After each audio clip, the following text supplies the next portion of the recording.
Hello students, मैं शिशपा चौहान आप सबका स्वागत करता हूं अपनी ऑनलाइन टीचिंग क्लासेस में।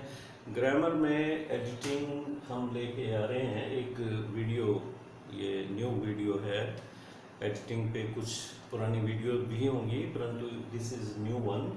और इसमें कोई भी क्लास हो, 9th हो, 10th हो, 8th हो, 11th हो, 12th हो, कोई भी क्लास हो, जहाँ पे भी एडिटिंग आता है। 12th में एडिटिंग नहीं होता, 11th में और 10th में, 9th में होती है, तो आप कर सकते हो। और बैंकिंग वालों के लिए भी एडिटिंग यहाँ फॉर्मेट अलग है।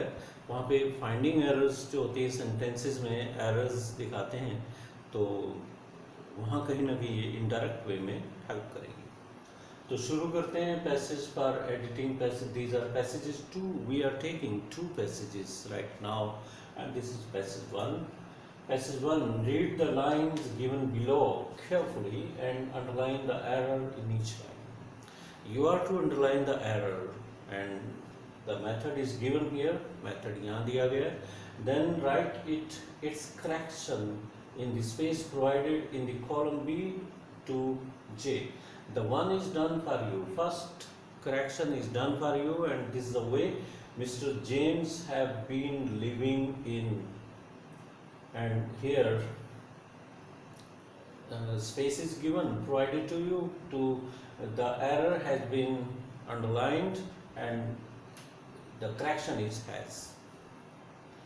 एरर को अंडरलाइन कर दिया गया है और करेक्शन यहाँ लिख दी गई है। तो ये स्पेस आपको इस सेंटेंस के सामने मिलेगी, ये नीचे है तो सामने भी हो सकती है। तो इस तरह से आप हर सेंटेंस को बड़े ध्यान से पढ़ोगे। ये नहीं है कि इस पार्ट को यहीं तक पढ़ा आपने, नेक्स्ट तक पढ़ सकते हो जहाँ तक वो सेंटेंस नेचुरल वे में जाता है। तो यहाँ पे सब्जेक्ट इसका मिस्टर जेम्स है, तो मिस्टर जेम्स एस को देख के आप ये मत मानिए कि ये प्लूरल है। कुछ स्टूडेंट्स इसको they may think it as plural subject. So mister James नाम है, singular, third person singular noun है। और जब बीन, लिविंग, हैज या हैव का यूज करोगे, you will prefer has with third person singular nouns. He, she, it जितने भी हैं, और थर्ड पर्सन सिंगुलर नाउन्स हो, किसी का भी नाम हो सिंगुलर होना चाहिए, तो हैज लेता है। Has been living in, next पे चलते हैं। This apartment since a long time. और जब आप प्रेजेंट परफेक्ट कॉन्टिन्यूस टेंस या पास्ट परफेक्ट कॉन्टिन्यूस या future perfect continuous tense use करते हो, सिंस फॉर का यूज होता है उसमें। और सिंस आता है पॉइंट ऑफ टाइम में, सिंस मंडे टू संडे, कोई भी दिन हो, सिंस जनवरी टू एंड तक, दिसंबर तक आप दे सकते हैं। सिंस डेट आ जाए, कोई डेट मीन्स ईयर आ जाए, सिंस 1945, कोई भी इस तरह का ईयर मेंशन हो। और point of time since 2 o'clock, 3 o'clock, 4 o'clock, तो वहाँ पे बिल्कुल पॉइंट ऑफ टाइम पे सिंस यूज होता है। फॉर आता है पीरियड ऑफ टाइम में, स्पैन बन जाता है जहाँ पे for 2 hours, for 2 minutes, for 2 years, for 2 months, for 2 decades, for 2 centuries. तो for a long time, for a long time, यहाँ पे for आएगा, for, for a long time. तो but he has not yet become friendly. He has not yet become friendly. Present perfect tense, he has plus third form आएगी। जब present perfect tense has, have, had, जब भी आप use करो, या तो ये अकेले आते हैं, प्राइमरी वर्ब के रूप में आते हैं, जब कोई ये हेल्पिंग वर्ब नहीं होते, जब इनके साथ एक और वर्ब आ रहा होता है, राइट, तो वो मेन वर्ब होता है। और ये फाइनाइट वर्ब्स हैं, हेल्पिंग वर्ब होते हैं। और जब हेल्पिंग वर्ब के रूप में हैज़, हैव, हैड आ रहे हैं, तो थर्ड फॉर्म लेंगे, ये पक्का मान के चलिए आप। Has not yet become, forms भी आनी चाहिए आपको, बिकम, बिकेम, बिकम, कम, केम, कम, ये इर्रेगुलर फॉर्म्स है वर्ब की। रेगुलर में ईडी लगा होता है, राइट, वॉक, वॉक्ड, वॉक्ड, और कम, केम, कम, टीच, टॉट, टॉट, ये इर्रेगुलर फॉर्म्स है, राइट। और यहाँ ग्रामर का लेसन है तो बता ही देता हूँ। वॉक जो का साउंड है, का साउंड के बाद आप ईडी ऐड करोगे सफिक्स के तौर पे, तो वो टा साउंड निकलेगी। Walked not walked, asked not asked, right. ऐसी चा साउंड है, शा साउंड है, फ साउंड है, ग साउंड है, लाफ्ट लाफ्ट, ग इनके बाद टा साउंड निकलती है। But he has not yet become friendly with someone in the society, right? With someone in the society. यहाँ और लग रहा होगा आपको कुछ ना कुछ। But he has not yet become friendly with anyone in the society. जब not नेगेटिव हो तो पॉजिटिव सम नहीं आता, not anyone होता है आमतौर पे। तो not friendly, become friendly with anyone in the society. We usually discuss their occupation. अब their कहाँ आता है? अगर आपका जिसके बारे में आप बात कर रहे हो, he के बारे में बात कर रहे हो, right? तो इसके लिए तो his आएगा, ना कि their आएगा। तो we usually discuss their, not his, their की जगह his आएगा यहाँ पे, his occupation। ऑक्यूपेशन के लिए विच इज़ ए रिडल, और ये सारी बात है which is a riddle for all of them. Them का मतलब दे, हम वी हमारा मेन चल रहा है यहाँ पे, तो हम बातें कर रहे हैं ही के बारे में। तो ये रिडल किन के लिए है? देम के लिए, थर्ड पर्सन के लिए थोड़ी है, हमारे लिए जो स्पीकर्स हैं यहाँ पे। एक व्यक्ति सभी को सिंबलाइज कर रहा है, रिप्रेजेंट कर रहा है। We riddle for all of us, यहाँ अस आएगा। I have also not seen him face yet. सोचिए क्या आ सकता है। I have also not seen, have है, थर्ड फॉर्म भी है, कोई गलती नहीं। हिम फेस, फेस अपने आप में सही है, येट अपने आप में सही है। येट प्रेजेंट परफेक्ट टेंस में, नेगेटिव सेंटेंस में ही आता है, राइट, कीवर्ड है। तो गलती कहाँ हुई? हिम में हुई। हिज फेस, पोजेसिव एडजेक्टिव का नाम का, फेस नाउन है, उसके सामने पोजेसिव आ सकता है, माई आ सकता है, हिज आ सकता है, देयर आ सकता है, राइट। तो ये his face. He always came late at night. अब always, he always came late at night. अब वैसे तो सेंटेंस पास्ट टेंस में भी ऑलवेज से बन सकता है, पास्ट टेंस में हैबिट को शो करना हो कि हमेशा लेट आते रहते आते थे वो। तो यहाँ क्योंकि प्रेजेंट में चल रहा है, कॉन्टेक्स्ट ही प्रेजेंट में है, तो यहाँ पे प्रेजेंट आएगा, ये ऑलवेज। और जब ऑलवेज आता है, डेली आता है, एवरीडे आता है, यूजुअली आता है, नॉर्मली आता है, जनरली आता है, फ्रीक्वेंटली आता है, समटाइम्स आता है, सेल्डम आता है। तो ये कीवर्ड्स, एडवर्ब जितने हैं, ये टाइम के एडवर्ब्स हैं या फ्रीक्वेंसी के एडवर्ब्स हैं, ये क्या लेते हैं? सिंपल प्रेजेंट टेंस लेते हैं। और सिंपल प्रेजेंट टेंस में अगर ही सब्जेक्ट हो, पॉजिटिव सेंटेंस, अफर्मेटिव सेंटेंस हो, तो एस का चक्कर पड़ता है, एस आपको लगाना पड़ेगा। He always comes late, not come late. And disappears, उसी के लिए आ रहे हैं, disappears early in the morning, right.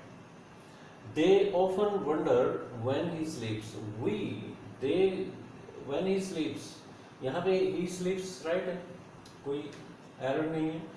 They often, दे कौन? हम। वी ऑफन वंडर, हम आमतौर पे वंडर करते हैं, सोचते हैं, हैरान होते हैं कि कब सोता है, when he sleeps or not. Let me see, they often, एक इसमें दो एरर आ गए। We often wonder when he sleeps or not. यहाँ व्हेन, जब क्योंकि और आ गया यहाँ पे, तो उचित नहीं लगता है व्हेन, यहाँ पे weather he sleeps or not, right. तो दो एरर थी, ये भी एरर थी और वो भी एरर थी। We often wonder whether he sleeps or not.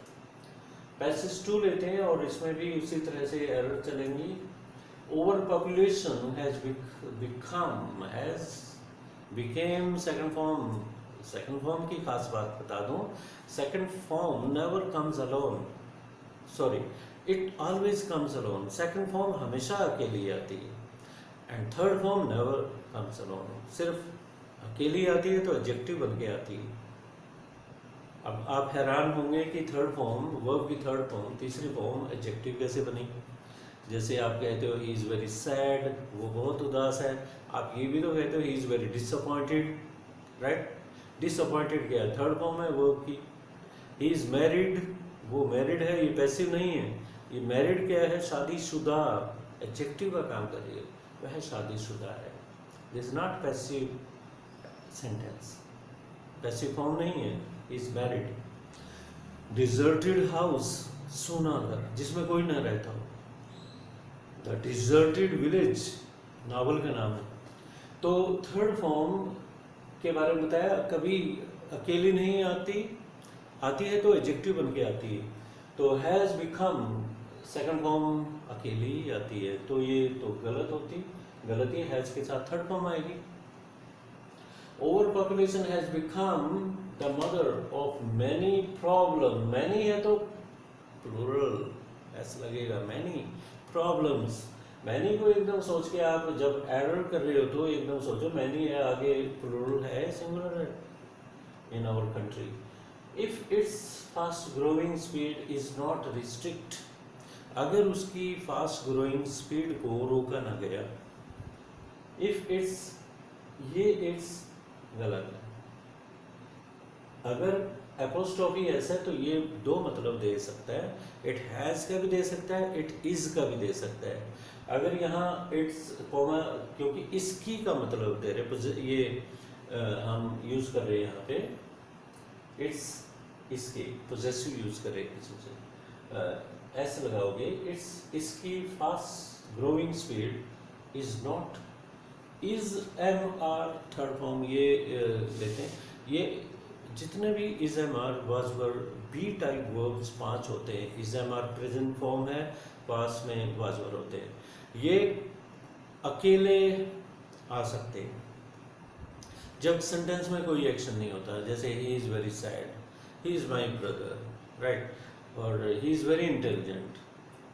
आप इस तरह के सेंटेंस बिना एक्शन वाले is am are was were से बना सकते हो। देयर वाज ए किंग, और इज एम आर से आप I N G present participle लगा के कंटिन्यूस टेंस बना सकते हो। It's raining, right, it was raining. तो इस तरह से आप आई एन जी लगा के कंटिन्यूस टेंस बना सकते हो। और थर्ड यूसेज इसका क्या है, जब is am are third form के साथ आते हैं तो पैसिव कंस्ट्रक्शन में आते हैं। तो यहाँ पे पैसिव कंस्ट्रक्शन थी क्योंकि वर्ब एक और था, is am are was were के साथ फर्स्ट फॉर्म तो आती ही नहीं, या तो थर्ड फॉर्म बन के आएगी या आई एन जी फॉर्म में आएगी, या फिर वो अकेले आएंगे is am are was were, या फिर टू इन्फिनेटिव बन के आ जाता है, you are to go there, he is to stay at home. इस तरह टू इन्फिनेटिव में इज एम आर के बाद हो सकता है, अदरवाइज फर्स्ट फॉर्म नहीं आती। So is not restricted. It will proves, will shell के साथ ऐसी इसका क्या काम, ये बेयर इन्फिनेटिव लेता है, प्लेन इन्फिनेटिव लेता है। It will prove fatal for not only the country development, country आपको एकदम अकड़ना चाहिए, कंट्रीज देश की का comma apostrophe S, countries development, but also for the laws and order situation. Laws and order situation होती है या लॉ एंड ऑर्डर सिचुएशन होती है, right, law and order situation होती है ये। There will be serious threat to live and cultural values of the, there threat किसको होती है, लाइफ एंड प्रॉपर्टी सुना होगा आपने, तो लाइव या लिव तो है नहीं है, तो लाइफ आएगा, life and cultural values of the various community living here in our country. Various भिन्न भिन्न प्रकार के, जैसे मैनी था तो ये भी प्लूरल लेगा, many communities, communities living in our country. Astringent means harsh, कठोर, severe, कड़ा। Law that will be bind to all the communities live in India should be made. Error देखिए, स्ट्रिंजेंट लॉ में कोई गलती नहीं है, लॉ नाउन है, stringent यहाँ एडजेक्टिव है, ये आर्टिकल है, दैट कंजंक्शन है, इसके लिए लॉ के लिए आ रहा है, ये एंटीसीडेंट है लॉ का, दैट लॉ दैट का एंटीसीडेंट है, इसको क्वालिफाई कर रहा है, एडजेक्टिव क्लॉज है। जो कि का मतलब होता है विल बी बाइंडिंग, बाइंडिंग जो कि बाइंडिंग होगा, right, to all the communities, यहाँ live in India, communities who live in, या सॉरी हु तो नहीं आ सकता, विच लिव इन इंडिया। अगर फिलअप करना होता तो विच लगाते या दैट लगा देते आप, पर यहाँ पे क्योंकि कई बार हम ये जो एडजेक्टिवल क्लोज होती है विच और हु वाली, इसमें इसको पार्टिसिपियल या इन्फिनेटिव क्लोज लगा के काम चला लेते हैं, हु वगैरह की ज़रूरत नहीं होती। लिविंग इन इंडिया, तो यहाँ पार्टिसिपियल क्लोज लग जाएगी, living in India should be made, ये आगे कंप्लीट हो गया, यहाँ पे लिविंग एरर बन गई।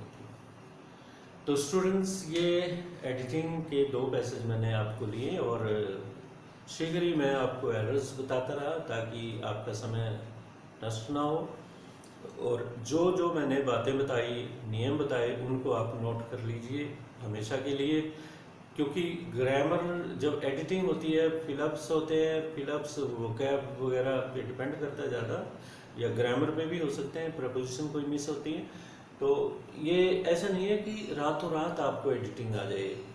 आपके पास पूरा मटेरियल होता, पूरे नाउन्स, प्रोनाउन, ये पार्ट्स ऑफ स्पीच पूरे आपको जहन में, दिमाग में हो, और प्रपोजिशन ये सारी आ जाती हैं पार्ट्स ऑफ स्पीच में। नरेशन की एरर, क्लोज की एरर, और सारी ग्रामर पे ही डिपेंड करती है एडिटिंग। ये नहीं है कि इसके चंद रूल होंगे, रूल ग्रामर के होते हैं।